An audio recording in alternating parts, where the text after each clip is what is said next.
takangu nditakapola chikojeri chisaifuna ticha ndikufuna terere ndidamuza ndigule karabau opidaso za frango alinati gula ni terere ndaigula terere waiyipika likuja kusanza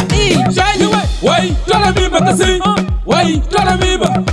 wai tola mimba kasi wai tola mimba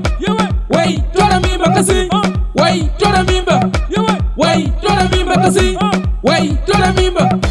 ninafunza kazi zangu ine pano ndiri kusitani chikojeri chisaye shamufuna kajera kumunda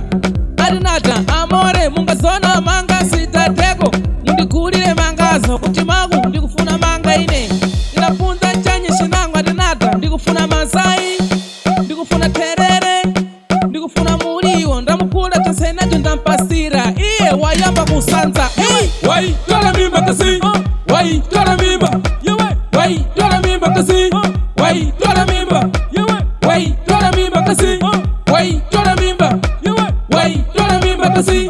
wai tola mimba ninafunza kasangu chanshe kushtika ulikuja chisanzo shikona atinata amore ine pano ndapitidwa ndapata mpunza wapitila mafala yomo ndalewa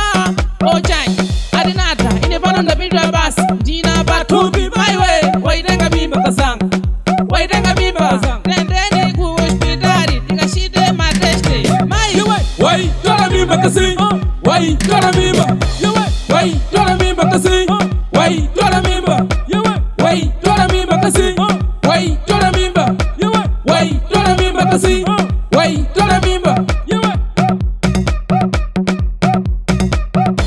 Musibrinca kirabos Chichepetos King Tapasili producer Afana Fewe Studio